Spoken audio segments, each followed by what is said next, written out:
Hey guys, and welcome to a brand new video to the channel. So we are back on with it with the AFK grind. So in this video, we're going to be showing you 4 AFK methods you can go and either pay for your membership or build your account off. Now these are the more mid to high level money making methods which we cover in the AFK series, but these are some of the ones which have stood the test of time and are still very good, even though they've been in the game now for a couple of years. So we are going to start the first one, possibly the spot I did my most videos on. We're going to go and cut some elder trees. Now, elder trees, even though the eternal magical logs are here, are still the best performing woodcutting tree, which I still find weird. What eternal magical trees really need is the ability to be used in construction. I think that would really push it to the next level in terms of making those logs use. Yes, the eternal magical fletching methods are very good.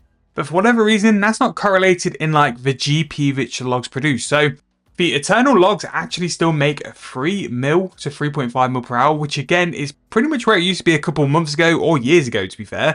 Level 90 woodcutting is what you're going to need for it. And what the elder logs provide is a pure AFK for 5 minutes. This tree does not die until 5 minutes have passed.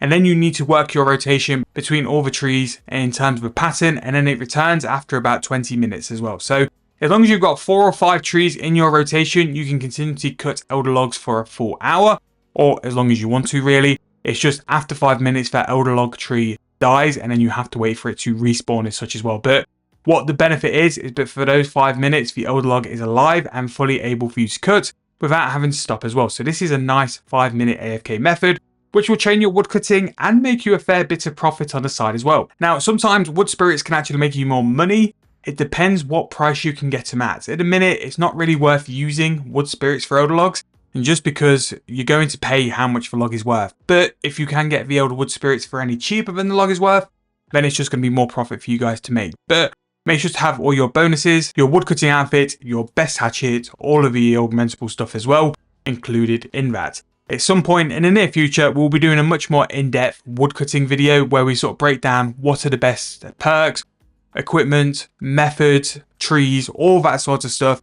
That is something we're going to try and start 2026 off, is some in-detail guides for all the skills, and just to give you guys the best sort of breakdown of what to do in terms of your AFK and your skilling gains going forward. But yeah, so that is always a nice one. Again, elder logs, I've spent a lot of my woodcutting XP at elder logs.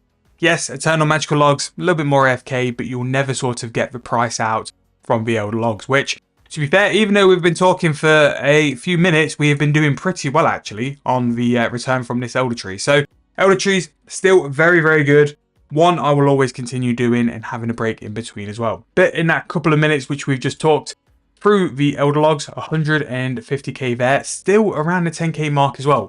Something I used to do as well when cutting elder trees is I used to put the elder logs into my plank maker, and then you'd make a little bit more money off the elder planks as well, for actually not having to do anything. But again, that is another thing. If you want to do, you can do it. So the next one is actually incandescence. Now, incandescence, it is a little bit sad that this used to be probably one of the best work AFKs and one of those which made you so much money. And I have done a little bit of a video lately because the main account bought the memory dowser, which is now thankfully gone down 40 mil since I've bought it. But incandescents are still a great AFK. Now, if you're using the divine conversion relic or the memory dowser, personally use the relic. The relic is cheap. You're not going to have to pay the money for it. You're going to make roughly 6 mil per hour. If you're going to use the divine amatic and then go down a route of charging empty divine charges, you're going to make about 4.5 mil per hour. But incandescent energies are at an all-time low, and you can still make 6 mil per hour from this as well. Now, like I mentioned in the video before, if you are going to do Divination, World 79 now for Divination is an absolute, like, you have to use that world. The extra enriched wisps you're going to get is going to be so much better. And people being on the wisps alongside yourself is going to extend the life of that wisp as well. So not only are you going to get more enriched wisps, the wisps you actually do use as well are going to live longer because more people will be on it. But Divination is a very good one. And again, it's still one of my favorite skills because of how just chilled and laid back it is. It's one of those skills which feels like it's been around much longer than what it has. And it feels like one of those old type skills where you can just click the resource and make some GP from it as well. But As I've mentioned before, the main account's adventure for this month is to go and do Divination for Last Wills, and we are still cracking on with it. But 6 mil per hour is really, really nice in terms of like the GP you can get for Divination. You can also ramp up the XP if you want, but that's going to take a little bit of GP away.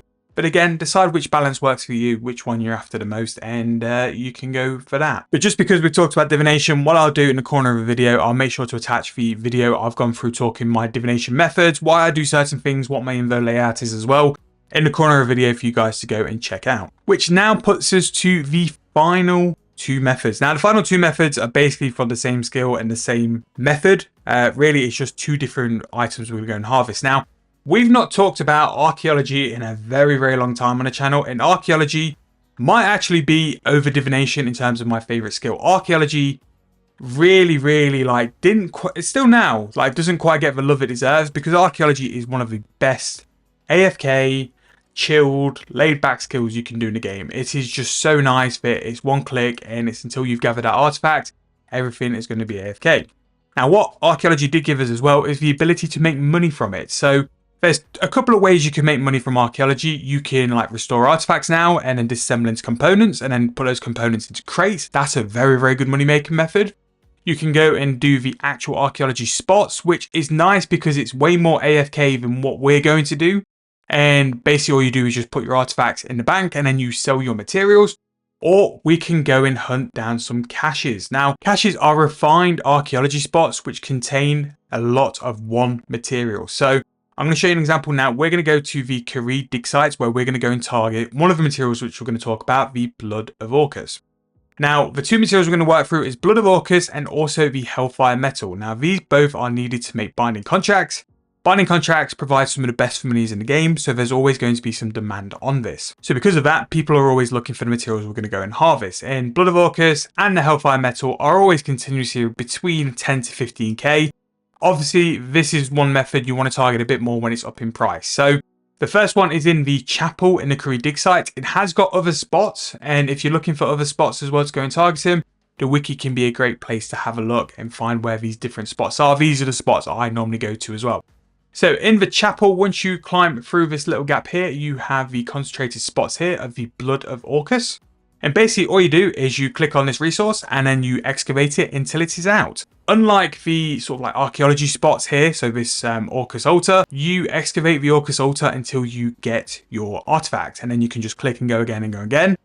Blood of Orcus is kind of like an old school tree. Like you can mine it until like you finish the resource, and then you've got to wait for it to spawn again. But here we've got another spot in the back here, and you might have to hop wilds as well. But it is a very, very good way to make some GP, especially as well. Archaeology materials have this habit of spiking at various times. Like at the minute, we're currently going through a period where on the Grand Exchange, when we've done Market Watch, the colours are starting to come up in price. You can focus on those materials, and while they're at such a high price, you can make more money from it. But to be fair, at this spot here, we're on a very good run where we're getting a decent amount of Blood of Orcus actually, which is pretty good. So it is an AFK method, but there will be times where you will only get 1 or 2 materials per cache. And due to that, you could be waiting or you could have to actively click. But apart from that, when it's working how it should, when you're getting a couple of materials per cache, you are racking up a lot of material, and looking at this rate, it's quite quick as well. Currently, the Blood of Orcus is its price of 9.1k, which I would say now is very, very cheap. Binding contracts have taken a little bit of a hit where they are down in price. But again, I've just done this full invo. You would really want to have like porters and stuff.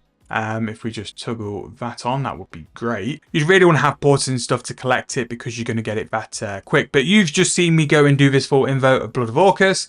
And if I just go and price check this really quickly, this is going to show you we've made a total of 230k simply in that time. So it shows you just for sheer GP in Archaeology. And I will always say it, Archaeology is a very, very underrated skill for the GP it brings, especially like on the lead up to a double XP now. Because on a double XP, when you excavate your artifacts, it's twice as quick. You get half the materials, which means that there's half the materials coming into the game, and there's the demand to make those artifacts into restored artifacts for the XP. So yeah, double XP for especially Archaeology materials can be a very, very good time to make a lot of money very, very quick. So just show you one more time, those Blood of Orcus brought in a total of 240k, which isn't too bad at all. Now, the final one we're going to do, again, very similar to Blood of Orcus, going to bring in roughly 3 to 3.5 mil per hour. is going to be hellfire metal. So this one, again, is in the infernal dig site, the Zami part as well. What I do is just go to this part and then go out. It's going to be near the ritual where you're going to access the lower chamber. And again, it's going to give us 2 spots of this as well. But hellfire metal, like I've mentioned before, is used in binding contracts alongside the blood of orcus. So these 2 spots, again, very similar. You do have a little storage thing here. You have one of the carts where you can deposit materials if you actually don't want to waste porters, which isn't a bad thing actually, especially when like these can deplete and run out of spots. Blood of orcus, you kind of have to go out of the chapel and go around, whereas this is a little bit nice for going to bank and not having to use porters. If you don't have to use porters, it's going to save you some cash with that as well, which is always nice. Saving the cash just means it's more for you in the end run anyway. But in terms of how much they're currently worth, hellfire metal, very similar to what blood of orcus is, down in price. 9,000 is probably the cheapest I've seen hellfire metal in a long time.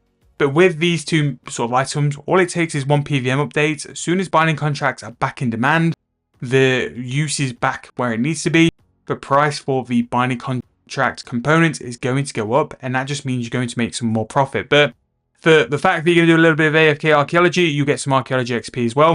This is a really nice way to make some very early cash as well.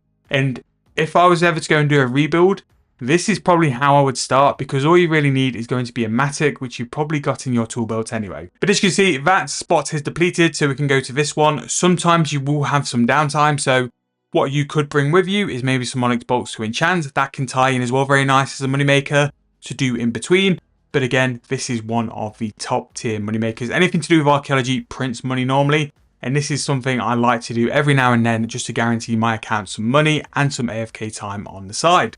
However, that is going to wrap up this video. I hope you guys enjoy it. Again, I'm trying to pump out a vast variety of these AFK money making methods for you guys, because I know you love them, and I know like the AFK sort of stuff helps people who want to study, work, play other games on the side as well, while still making some progress on Runescape, while still building up their cash stacks and their banks at the same time. But if you've got any suggestions of things you want to see going forward, new series, videos, guides, drop them in them comments, and I'll always make sure to try and reply and read them and involve them in the content going forward as well. But thank you guys so much for watching.